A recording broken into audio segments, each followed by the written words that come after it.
Welcome to Eye on Matteson, your source for community news and insights. I'm your host, Kamilah Paden.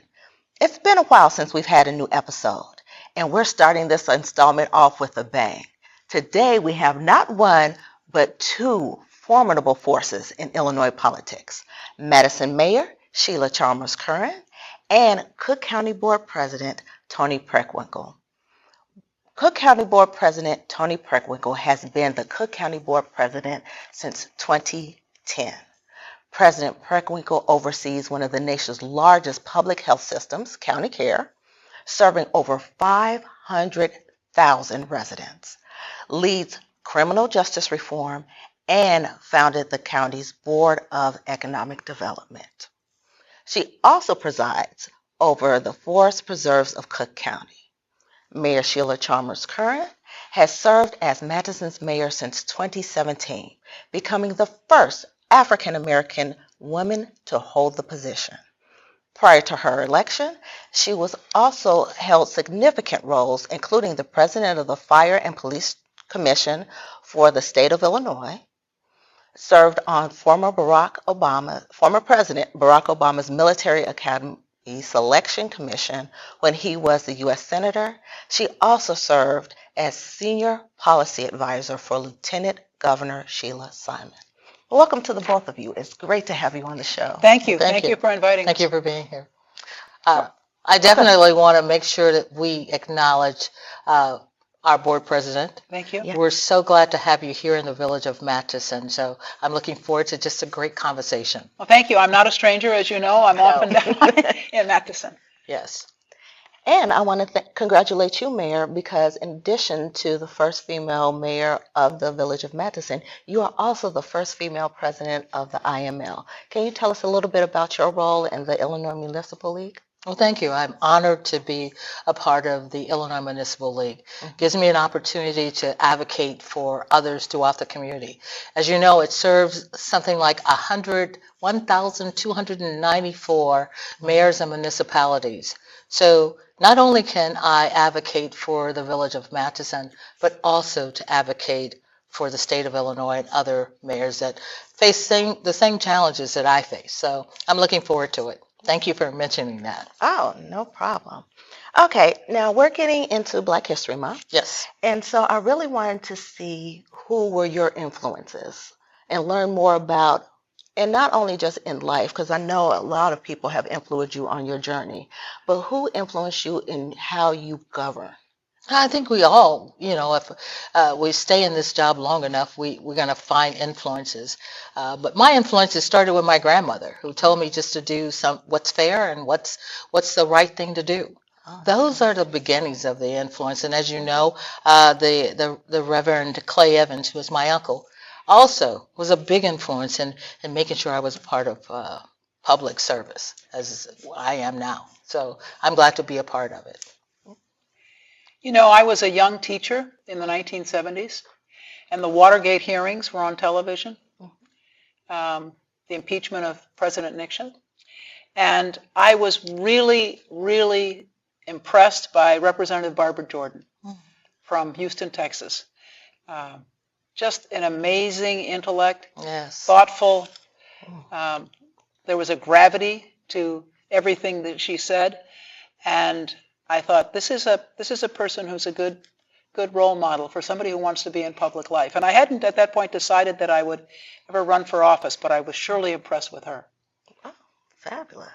That's great. I mean, those are definitely Oh, well, that's amazing in impressive, itself, right? because the thing is that I think we all look toward individuals that we can, look forward to being like or following in their footsteps. Both myself and the president, I'm sure others are looking at us. And hopefully we're giving them the right impression.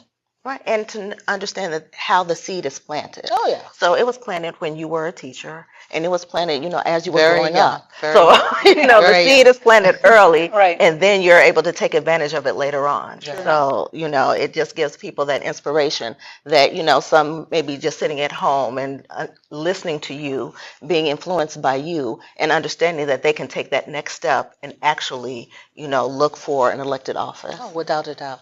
Yes. Now, the two of you collaborate often, as you mentioned that you're you're here a lot. How does the Cook County Board and the village collaborate? Well, President, I'll start by saying that there's so many things that we collaborate on. There's never been an opportunity, especially when we deal with Cook County and how we work together.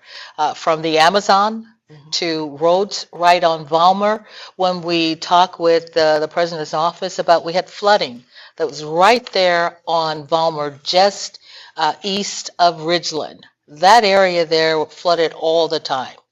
Without those grants, without having the funding and having the ability to rectify that, mitigate all flooding that's in that area, that is just one example.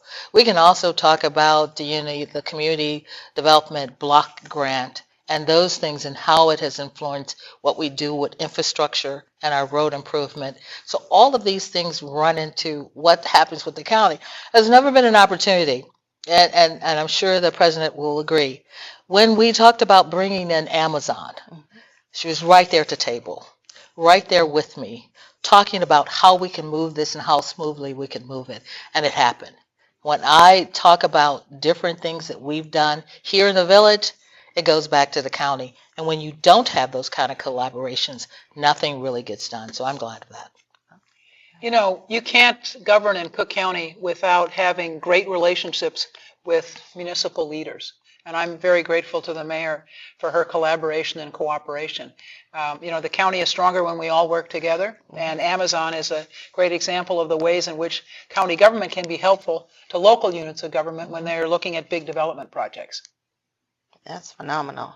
Now, I know you all were also together in December for Christmas in the Southland. What is something, tell me a little bit more about that event and the benefit that it brings to the underserved here in our community. Well, I think you've already said it. It brings a benefit to the underserved. Collaborating with that is just a given.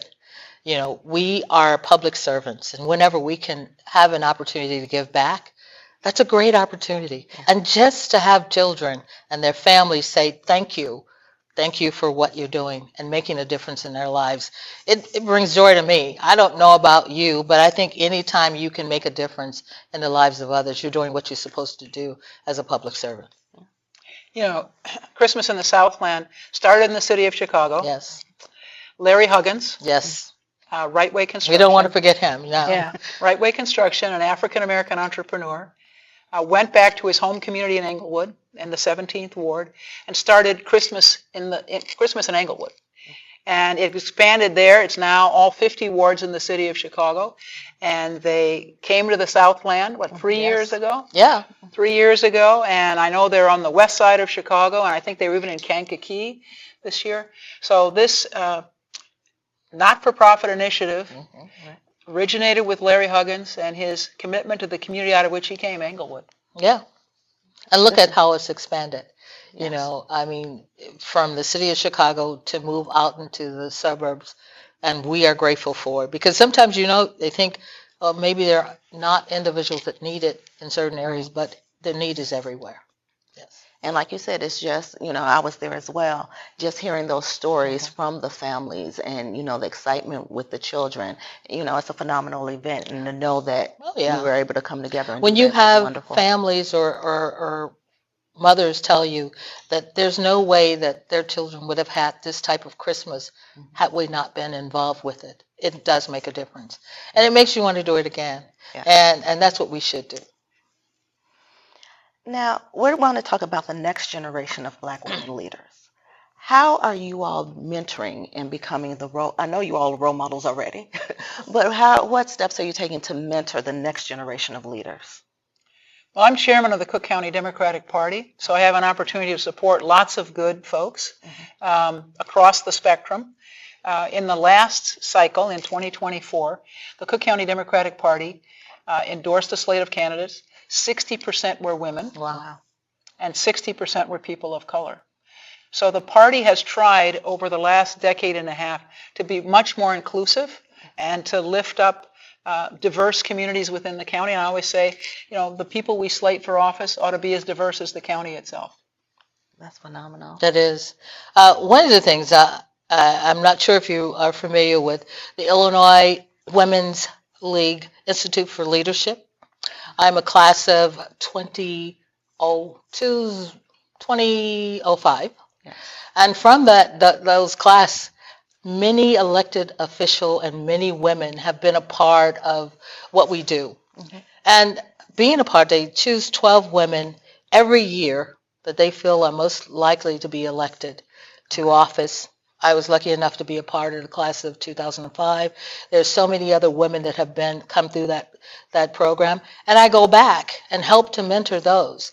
When I'm called from Loretta Durbin to come back and talk to them about how they can be a part of making a difference and being in the political arena or just in leadership in general, I want to go back and make sure I mentor those women because at some point they have to come through this area too. I will actually, I'd say the premier vehicle for women in the state of Illinois to gain information about what it means to be an elected official, how to go about running for office, preparing yourself. I was never part of it, but I'm envious of the people who were. Well, and it has all I can say is a stellar record of promoting people who actually do end up in elective office. And there's so many of us, from Deborah Shores to Lieutenant Governor Juliana Stratton, myself, Monica Gordon, and we can go on and on and on in reference to women that are in leadership positions. They all came through that program. The mayor of Highland Park, Nancy Rotering, all of these individuals came through that program. I'm just happy to be a part of it.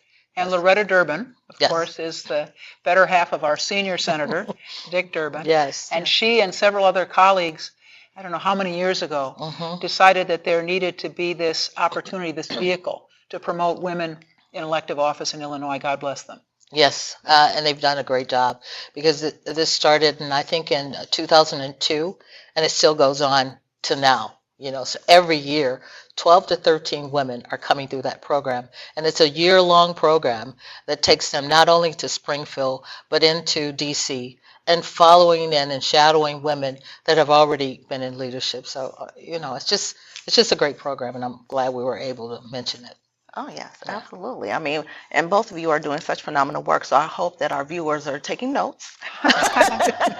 If they have an interest in elected office, just making sure well, that hopefully everyone at some point in their life, if it's not an elected office, that they want to serve in some capacity. And I think it's a time for everyone to think about serving their community, their country. And so I'm hoping they're listening to this and taking notes and want to be a part of it. Yeah, there are lots of ways to serve, and it doesn't definitely have to be elective office. Our schools are always looking for volunteers, our community centers, coaching teams. There are lots of ways in which you can give back to your community that don't involve elective office. Yes. Okay. Now, one of the things that you all share is you all have dealt with financial challenges in your administrations, and you all have successfully overcome those financial challenges. What are some of the struggles with that, and how did you overcome those? Well, when I came into office, the finances of the county were a mess, and we spent the first 2, almost 3 years getting the finances in order. We had to make a lot of tough decisions. It was brutal. But once you get yourself on a firm financial footing, it's easier to move forward. And I told my team, until we get the finances order, we can't really do anything else. Because the conversation will be, why didn't she fix the county finances before she started doing all these other things, right? Yeah. After we got the finances in order, we looked at our healthcare system to try to make the quality of care we delivered better and to make it more efficient. We looked at criminal justice reform. But we couldn't do any of those things until we got the finances in order. And we haven't raised property taxes in 15 years. Okay. Our pensions are pretty well funded, about 65%, which is pretty pretty good for the state of Illinois, better than the state, better than the city of Chicago. And for the last 4 years, we've gotten credit upgrades. So we've done well on the financial side, and that's enabled us to do the policy work that we've engaged in. That's phenomenal. Well, it's a similar situation. When I came into office in 2017, we had junk bonds. We are now at AA minus in reference to our credit rating. That's phenomenal for where we were and where we are now. As you know, when I came in too, not only in the village of Matteson, but nationwide, stores were closing. We had closing of Toys R Us, Target, Sam's. All of these things were happening from the time I came in January. I mean, I called a press conference, and I think the president was here with me when we talked about that. And so what we're going to do to turn this around. So one of the things that did happen is Amazon is now our new mall. What we had in reference to Lincoln Mall when we were told that it had to be demolished, and we demolished it. And now I remember the press came and they said to me, Mayor, what are you going to do now with all of these things closing and these things changing around you? What will you do differently? And I remember thinking, and it obviously was just, some words of someone coming into my head and said, well, think outside the box. Needless to say, we have now the big box, which is now Amazon. And that produces more than what we did when we had Lincoln Mall. We had Sam's to return as a distribution center. We had all of these record things happening. Mm-hmm. And where we are now, I am so proud to say, not because of just me, but the staff and the board that worked with me in the vision, we are now in a place where we are financially stable. And I'm very happy about that. I mean, obviously financial. Well, that's what it's all about. Yes. If in fact you can get your ship right, everyone approves of you then. I said ship, right? Yes. Okay. Absolutely. And one thing for sure is that we've done that. I have a great staff, a great board that has worked with me, mm-hmm. and I have a community that's been patient to understand that this does not happen overnight. So I am really excited about what happens in the future, because the best days ahead for the village of Matteson is ahead of us, and I'm looking forward to it. Well, so am I. Now, what personal experience has shaped your approach to public service? Oh, there are probably so many. What wouldn't you think? Well, I was a teacher for a decade, so my earliest work-life experiences were teaching. And, I always say teaching is great preparation for public life. Managing a classroom is a real challenge. Yes, I've taught in CPS, so I understand. Right, if you can manage a classroom of teenagers, you can just do anything. But, you have to be able to translate the knowledge that you have into language that's understandable to your students. You have to encourage and support them. You've got lots of constituencies, the young people, their parents, your colleagues, the community residents. So you have to figure out how you're going to deal with all of those constituencies. So I've always said teaching is great preparation for public life in terms, and you got to stand on your feet and talk to people, and so it's great preparation for public life. Yes, and you always get questions. Yes, that's right. You got to answer questions on your feet. You have to have a nimble mind. And you got to be really honest, because boy, teenagers will smoke you out if you're not authentic. Absolutely. If you're not authentic. So you got to be on point with it. And I so admire teachers, because my daughter's a teacher. She's in elementary school, and we compare notes in reference to what she has to deal with in reference to her students and the parents. And I was like, wow, you could be in public. You could be an elected official, because a lot of that too has to deal with this. But I worked a number of years in corporate America. Mm-hmm. You worked for the largest utility company in the village, in the city of Chicago, and did that for a number of years. But I always knew that I would, in some point, be in public service. But it taught me, how to manage my time, how to manage others. And it made me perfect for what I'm doing now. But you never get everything you need from one area. You have to get it from several other areas. I did a lot of volunteering. I spent years volunteering for Fire and Police Commission. Why would I ever become the president of the Fire and Police Commission? Because I volunteered. And that's what, I say to people, I did that because I knew it was a need, and we carry that on. Right. That has helped me throughout life. But being faced with challenges really, really structure the way you do the rest of your life in public service. I'm just good with that. Right, phenomenal preparation. Now, what is one misconception that people have regarding your role, and how do you combat that? Well, I always said when I was elected alderperson in the city of Chicago that they didn't give me a magic wand when I got the job. I think the expectations of our elected officials are sometimes sky high. And one of the things you have to do is share with people, here's what I can do and here's what I can't do. And delivering that message in a gracious way is sometimes a challenge, because people come in and they want not only immediate attention, but immediate action. And you have to say, well, look, I can help you, or maybe I can't help you. But if I can help you, it's not going to happen overnight. We're going to have to work this through, right? And so I think, first, you don't have a magic wand. Yeah. Secondly, you have to help people understand what you can and can't do, and let them know that they're going to have to be patient. Even if you can work with them, it's probably going to take time. It's not going to be done in the next 5 minutes, which is sometimes what they hope when they walk in the door.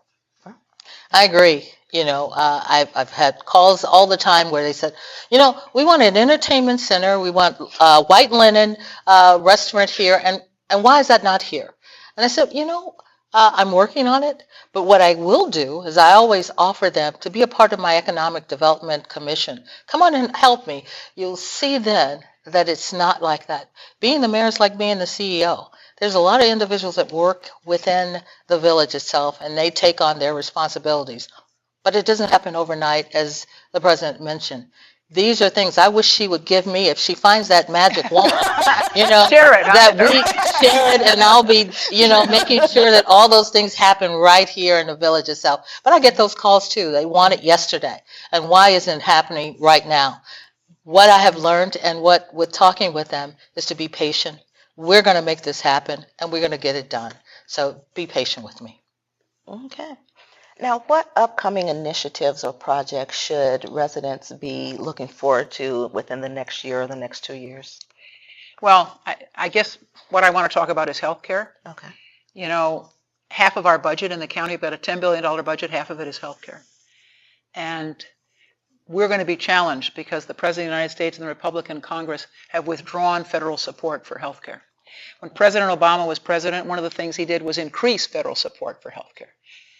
Our hospital system has always provided care directly, but now we also insure people. So we have a Medicaid insurance program called County Care, which you may have heard of. Yeah. And people who are in county care can get their care anywhere, not just in our health and hospital system, but basically any hospital in the county and lots of our community-based clinics.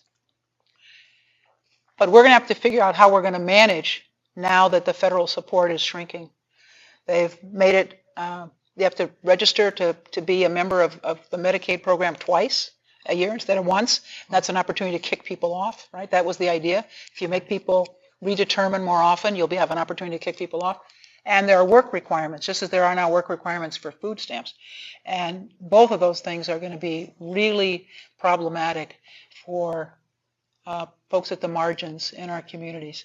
So we're going to be working hard with our healthcare system and with the social service agencies like the Greater Chicago Food Depository to try to figure out how we're going to meet the needs of folks as the federal government cruelly has withdrawn support both for healthcare and for nutrition programs.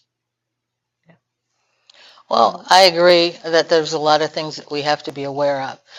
If you know that on the federal level, if that's happening, that's going to be less funding that the state is going to have in reference to helping municipalities. We're going to have to change and do better with what we're doing and how we do it. I am excited about some of the projects that we have that I've already started and will materialize in this year. We have the new Delta Hotel by Marriott that will be opening within this year, probably within the next month or two. We have a manufacturing company that will hire more than 400 people. That is starting to up and roll out at this moment. I'm excited about that, and I'm excited about what's happening in Main Street and what we're doing with the improvements we're making to our downtown historical Matteson. So those are some of the things I want people to look out for and to see as we move forward. But, there are exciting things that are going on, and I'm very thankful that we have a healthy budget, healthy enough to sustain us through these possibly difficult times. And with the help of what we've done in reference to financially becoming stable, we'll be able to weather the storm. So tell them to look forward to it, and we'll do it the best that we can. Okay. Now, I would like to wrap up with this last question. Because you both have run successful reelection campaigns. What keeps you excited about your role? As I said, I started my working life as a teacher, Yeah. and I've spent time working in not-for-profit organizations. I worked for city government in Chicago. I was an alderperson for 20 years almost. I'm really grateful for the opportunity that I've had to serve the people of Cook County. I have a great job, and I get to do really impactful work, and I really appreciate that. We're responsible for healthcare. We're responsible for the criminal justice system. We have a Bureau of Economic Development that is working with mayors like Mayor Sheila Chalmers-Currin. We've done really important work, and I'm grateful for the opportunity to continue to do it. Okay. I agree.